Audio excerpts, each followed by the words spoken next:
স্বাধীনতার পর থেকে শুধু শাসকের হাত বদল হয়েছে, আমরা কিছু পাই নাই, ঠিক কিনা বলেন? শুধু ওনাদের দোষ দিয়ে কি লাভ? একদল খাইছে, আরেক দল খাওয়ার জন্য রেডি হয়ে আছে। কোরআন থেকে প্রেসক্রিপশন না নিলে সমাজ সুন্দর হবে না। কোরআনের প্রেসক্রিপশন না মানলে রাষ্ট্র সুন্দর হবে না। কোরআনের প্রেসক্রিপশন অ্যাপ্লাই না করলে শুধু দুর্নীতি দমন কমিশন দিয়ে দুর্নীতি বন্ধ করা যাবে না। এজন্য কোরআনের আইন আমরা চাই কি চাই না? ইউনূস গভর্নমেন্টকে আমি বলবো, অল্প সময়ের জন্য আপনারা এসেছেন, সংস্কারও করতে হবে, আবার নির্বাচনও করতে হবে। সব সংস্কার হতে করতে পারবেন না, যতটুকু পারবেন এর মধ্যে আমাদের যে হিউজ ম্যান পাওয়ার, আমাদের যে মানব সম্পদ, হিউম্যান রিসোর্স, এটাকে ডেভেলপ করে আপনাদের যেতে হবে। বাংলাদেশের আসল পরিচয় কি? সবাই বলে না। বাংলাদেশের আসল পরিচয় কি? এই ইসলাম নিয়ে আমরা সংসদ ভবন সাজাবো, রাজি আছি না নাই? শেকড় ভুলে যাওয়া যাবে না। আমরা ধাপে ধাপে শারিয়া আইনের দিকে যাব ইনশাআল্লাহ, কিন্তু জঙ্গিবাদ দিয়ে নয়, কট্টরপন্থা দিয়ে নয়। আমরা ইন্টেলেকচুয়ালি, গ্রাজুয়ালি, ধাপে ধাপে শারিয়া আইনের দিকে মুভ করব ইনশাআল্লাহ। বলো লিল্লাহি তাকবীর। এদেশের আসল পরিচয় সবাই বলে না, আওয়াজ করে, এদেশের আসল পরিচয়। চট্টগ্রাম, ফেনীতে যারা গিয়েছেন, মেঘনা গুমতি ব্রিজ প্রকল্প নাম শুনছেন? মেঘনা একটা ব্রিজ পার হওয়া লাগে। এই মেঘনা গুমতি, এখানে 3টা ব্রিজ, কাঁচপুর সহ এই 3টা ব্রিজের নির্মাণ কাজ, রেনোভেশনের কাজ দেয়া হয়েছিল জাপানের একটা কোম্পানিকে। কাকে? জাপানের কোম্পানির নির্মাণ শেষে 738 কোটি টাকা বেঁচে গেছিল, এটা গভর্নমেন্টের হাতে দিয়ে তারা বিদায় নিয়েছে। কত টাকা? 738 কোটি টাকা। যত প্রাক্কলিত ব্যয় নির্ধারণ করা হয়েছে, সব টাকা সরকার, তৎকালীন সরকার, 2019-এর সরকার, কারা ছিল তো জানেন? এই 2019-এর সরকার তাদেরকে দিয়েছে। তারা রিনোভেশন নির্মাণ শেষে 738 কোটি টাকা অতিরিক্ত বেঁচে গেছিল, এটা আবার গভর্নমেন্টের হাতে বুঝাই দিয়ে তারা বিদায় নিচ্ছে। আমরা কেন এমন হইতে পারলাম না? জাপানের ওরাও মানুষ, আমরাও মানুষ, তার মানে মানুষে মানুষে পার্থক্য আছে না নাই? বাংলাদেশের 2টা উদাহরণ দেয়। 1 নম্বর উদাহরণ, গত সপ্তাহে আপনারা জানেন কক্সবাজার আমার একটা প্রোগ্রাম ছিল, তো হেলিকপ্টারে গিয়েছিলাম। ফেনী জেলা যখন পার হচ্ছি, আমি দেখলাম 3টা উইন্ডমিল চিনেন তো? বিশাল পিলার, 3টা-4টা পাখা থাকে। বায়ু বিদ্যুৎ কেন্দ্র, বাংলাদেশের প্রথম বায়ু বিদ্যুৎ কেন্দ্র এটা। মুহুরী প্রজেক্ট বলে ওটার, সম্ভবত মুহুরী প্রজেক্ট। তো সাগরের বাতাসের ঝাপটায় এটা ঘুরে এনার্জি হয়, ইলেকট্রিসিটি উৎপাদন হয়। তো আমি পাইলটকে বললাম, ভাই এগুলো থেকে কেমন ইলেকট্রিসিটি উৎপাদন হয়? কয় হুজুর একটুও হয় না, কিছুই হয় না। কিছুই হয় না মানে? বলে হুজুর বাংলাদেশে যত উইন্ডমিল আছে এটার পাখা একটাও ঘুরে না। আল্লাহ, বলেন কি? তাহলে এই যে কোটি কোটি টাকা ব্যয় করে যে উইন্ডমিল, কয় হুজুর ভিতরে ফিটফাট, উপরে ফিটফাট, ভিতরে সদরঘাট। তার মানে কোটি কোটি টাকা দিয়ে এই উইন্ডমিল বানায়, এখানে কিছু নাই। দুর্নীতির আড্ডাখানা, আখড়াখানা বাংলাদেশ, ঠিক কিনা বলেন? হায় রে, জাপানিজরাও মানুষ, আমরাও মানুষ।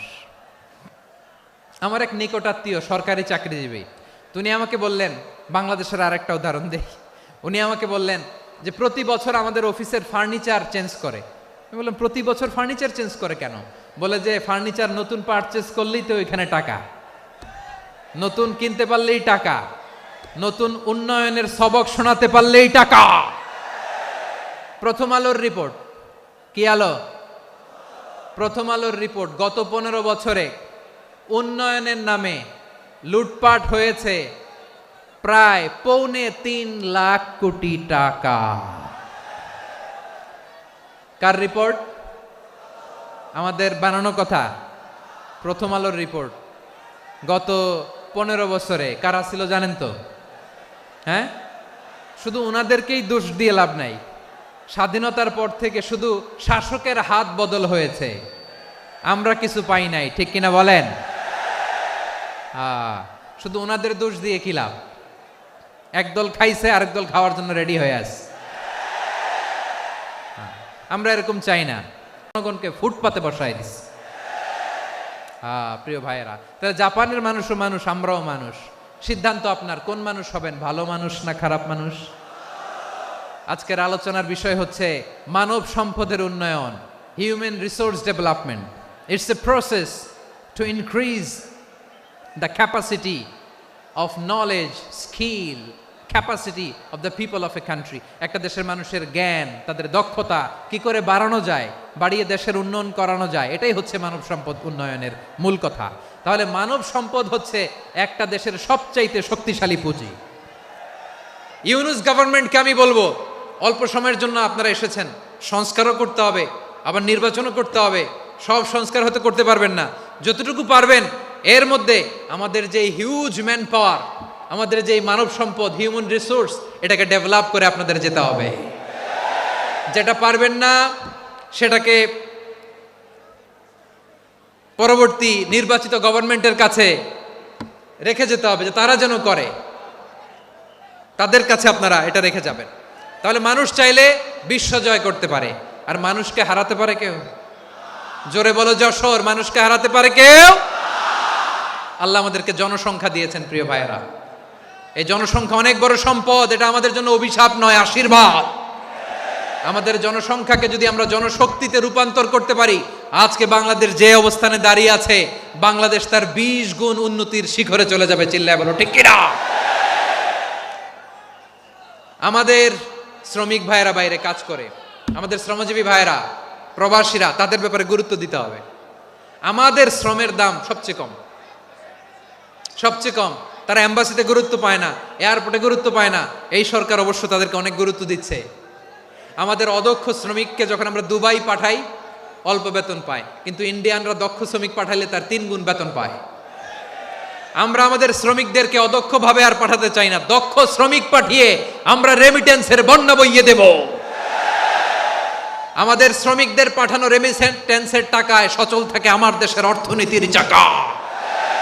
তাদেরকে সবচেয়ে গুরুত্ব দিতে হবে। আমরা পেয়েছি ফ্রিডম ফাইটার, মুক্তিযোদ্ধা, আর আমার প্রবাসী ভাইরা হচ্ছে রেমিটেন্স ফাইটার। জোরে বলো ঠিক কিনা? তাহলে আমাদের এই জনশক্তিকে জনসম্পদে ট্রান্সফর্ম করতে হবে, ঠিক কিনা বলেন? সরকার জনগণকে এভাবে পলিশ করতে হবে। মা বাবারা ছেলে মেয়েদের মধ্যে কার কোন যোগ্যতা, তাকে ওইভাবে কাজে লাগাতে হবে। সবার এ প্লাস পাওয়ার কোনো দরকার নাই। আমাদের দেশে একটা টেন্ডেন্সি আছে, পরীক্ষায় এ প্লাস না পাইলে কই তুই কি করলি, পাশের বাড়ির ছেলে এ প্লাস পাইছে, যা ওর পা ধোয়া পানি খা। কি খা? তা আমি ভাবছি যে পা ধোয়া, এ প্লাস পাওয়া ছেলেদের পা ধোয়া পানির একটা পানির ব্র্যান্ড বানাইতে হবে। এরকম লেখা থাকবে, এ প্লাস পাওয়া ছেলেদের পা ধোয়া পানি। খাওয়া নাই, এগুলার খাওয়া নাই। ওরে আল্লাহ এ প্লাস পাওয়ার জন্য বানাইছে, আর আপনার ছেলেকে এই এ প্লাস গুলারে নিয়ন্ত্রণ করার জন্য আল্লাহ বানাইছে। ওকে দিয়ে আল্লাহ কি করবে আপনি জানেনই না। একটা এ প্লাস, একটা এ গ্রেড একটা মানুষের জীবনকে ঠিক করে দিতে পারে না। আপনার ছেলেকে আল্লাহ অন্যদিকে যোগ্যতা দিয়েছে। ওদের মনোবল ভাঙবেন না, খবরদার, খবরদার। ছেলে মেয়েদের মনোবল ভাঙবেন না। যাকে দিয়ে যেটা হবে তাকে দিয়ে সেটা করতে হবে, তার প্রতিভাকে সেভাবে কাজে লাগাতে হবে। তাহলে বাংলাদেশ, আমাদের এই জনসংখ্যা জনসম্পদে রূপান্তরিত হবে।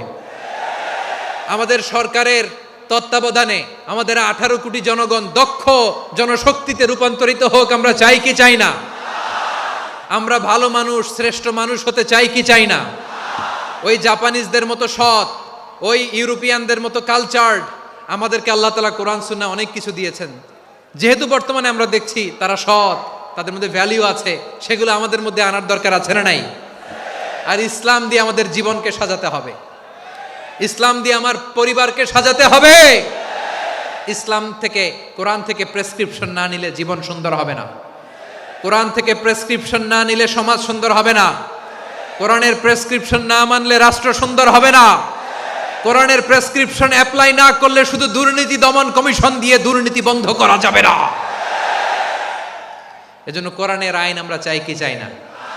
প্রিয় ভাইয়েরা, হিউম্যান রিসোর্স ডেভেলপমেন্ট, মানব সম্পদের উন্নয়ন, আমাদের সরকার যেন এদিকে নজর দেয়।